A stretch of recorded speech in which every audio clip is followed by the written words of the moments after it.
Hello, welcome back to our final theme of the month video with Coach Busy. The June theme of the month is Championship Mindset 2.0. Let's recap. As always, what have we learned so far in our videos? In January, we talked about the original championship mindset, so just kind of introducing mental skills. In February, we talked about building confidence, so using imagery to do so. In March, we talked about being your own best teammate. So that was about using self-talk. In April, we talked about moving on from mistakes, talking about letting go of mistakes to be able to better focus on the court. And in May, we talked about playing present. So eliminating anxiety by focusing on the present moment. June, as you guys all know, and July for some teams is about nationals, playing in the national championship, playing for the national championship. I like to call it the big stage. This, I think, comes with some pressure, and we're going to talk about that a little bit. So, what is pressure? I like to think pressure is usually driven externally, meaning we feel pressure from outside sources usually. So, that could be from a coach, teammates, parents, a certain gym, a certain tournament, whatever it is. We kind of get that from something else, but we internalize it through our mindset. So these things could exist and we could feel no pressure because of our mindset. A lot of the times we do feel the pressure because we kind of internalize that. And I think that's what a lot of players do heading into nationals. What does pressure look like going into nationals? Well, we think it's like the big stage. There's really tough competition, pressure from parents or coaches, whatever it is.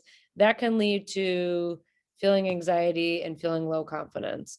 And my big goal for this video is to make you guys feel like your best selves going into nationals, not pressured, not feeling anxious, but feeling really confident, knowing that all the work you've put in this season is going to prepare you to play on the big stage. So let's think about why nationals are a little different than other tournaments, but also why they're the same. The difference really is that it's, the end. It's the national championship. After this, we don't have any more tournaments. That can feel kind of pressure, like create some pressure for some players. I think the things that are the same is pretty much everything else. So you're playing in big matches, which we've done in other tournaments. You're playing against good teams, which we've done in other tournaments. We have your parents there, you have your teammates there. It's volleyball. We're playing volleyball. Your skills have increased over the year. If anything, they've not decreased. So your skills are maybe even better. So that could be different, but everything else is kind of the same. It's volleyball. And I think sometimes the thought of being at nationals and the end of the year can create that pressure. But I really want you guys to focus on the fact that we go in playing the same game we've played all year. I say that because I want us to think about what we need to do to be at our best at nationals. And I would bet that you guys have felt like you have been at your best a couple times this year. I don't know if there's a player listening to this that would think that they haven't played really well, at least in one match this year, or even a set or a tournament. We have been there before. And my big point is that we can do this again. And how can we get there is the big question. So ask yourself, what does it look like when you're playing at your best? Well, the best way to answer that question is to watch it. So I know these days everything is recorded to Baller TV or film that your parents take or someone on your team takes. So either pause the video to do this or come back to do it at the end. But I want you to find your best match of the season or a match from a really big tournament or a game. So that could be another championship match. I would bet a lot of teams have played in championship matches this year. It could be from a qualifier. It could be from really any tournament that you think, well, this was my best. I was at my best self in this match. As you watch this film, I don't want you to necessarily know the things volleyball skill wise that you did well, but I want you to write down how you looked. Was that relaxed? Was that happy? Was it something else? Write down how you felt. Say, I felt really confident. I felt proud. I felt excited. And I also want you to write down your thoughts during the game. If you can remember looking at yourself thinking, man, I was thinking, this is so fun. My teammates are playing well. This is the best. I love volleyball. Whatever it is that you were thinking during that match, or maybe not thinking at all, write those down. So again, pause the video to do this or come back and do it later. And I'll tell you guys what we're going to do with this. But I believe that we want to focus on this because I think we've been at our best before this year, and we're just going to do it again in a different setting. So taking your notes from the film, either go back and do this, like I said, pause the video. I believe we can kind of place our best selves on what I call an excitement scale. Some players play their best when they're really calm. Their heart rate's down, they're not breathing hard, they're just really focused in the moment. Some players play their best when they're really excited and their heart rate is actually up. That looks like a lot of screaming and yelling, it looks like a lot of high fives, a lot of jumping around, a high heart rate. It doesn't necessarily matter, as long as you figure out what that is for you. Some players are in the middle. Some players, like, you're thinking, well, I like to be excited and I like to be screaming a lot, but I like my heart rate to be down. So maybe you'd be in the middle. Either way, I want you to use your film notes to figure out where on that scale you are when you're playing your best. Um, and I think that that's important because that's what I want us to replicate when we go to nationals.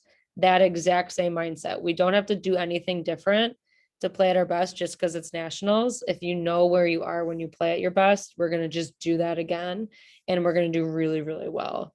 So wherever you are on the scale, write it down in your notes and mark where you are on it, and I'll tell you what to do with it. Oops.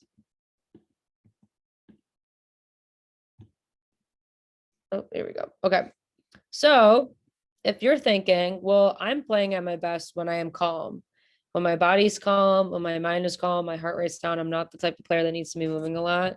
Let's talk about how we can replicate that at nationals.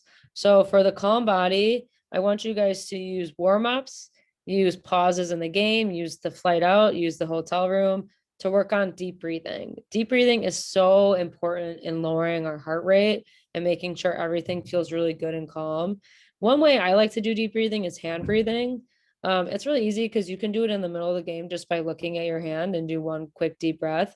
But basically, you have your hand and you do 5 deep breaths by tracing your fingers. So breathe in and out, in and out, etc., all the way down.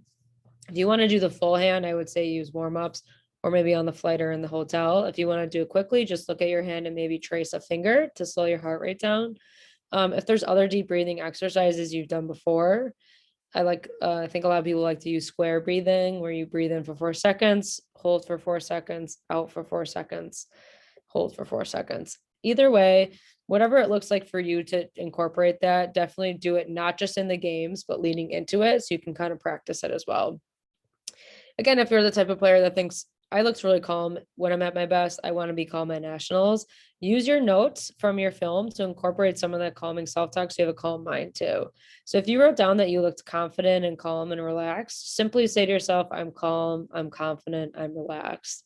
Whatever it is for you to kind of repeat that again in warm-ups, maybe in a big moment in the game, you close your eyes and think, I'm calm, I'm relaxed. Whatever it is for you, that's the kind of self-talk I want you to incorporate. Nothing that I'm going to tell you to say, but use your notes that you saw of yourself, because that's when you're at your best. If you're watching that film and you're thinking, man, I got to be pumped up, I got to be excited, I'm yelling, I'm jumping around, I look a little crazy. That was me as a player and I loved it. That worked for me. If that works for you, let's do that again at nationals. Talk about having an excited body. I think a big thing is having your heart rate up and moving a lot. So in warm-ups, make sure you're moving around a lot, you're talking a lot. Use the pregame to listen to music, high five teammates during a game, everything you need to do to keep moving and moving around and keeping that heart rate up. Really physical thing. So pick one of those things. Maybe it's a good song that you can listen to. Maybe it's like high five every teammate before you step on the court or during, between plays, whatever it is. Replicate that excited body feeling too. And if you want the excited mind, kind of the same thing as before, use your film notes to pump yourself up. If you looked excited, if you looked ready, if you have a quote that you say that really just gets you going, write that down and share that. I think that that's really, really helpful. And I think that that kind of gets you in the right mindset to be really excited, calm, excited mind and excited body. And if you're somewhere in the middle, if you figured out that you look calm, but on the inside you want to be excited, you can just pick one from the top and one from the bottom, or vice versa. The I think the biggest thing is knowing that we want to be at our best at nationals, and that's not to put pressure on us, but is to say we've been there before. Let's do it again in a different gym, maybe on a bigger stage. But you guys have worked so hard this season not to give yourself the opportunity to play at your best. And I think doing these things, kind of replicating that sort of mindset, whatever it is for you, will get you there. I also just want to say good luck to all the teams traveling out to Vegas and Orlando. I'm so excited to watch how Sting teams do. I've had so much fun doing these videos this season. As always, reach out with any questions, comments, and concerns, and go Sting.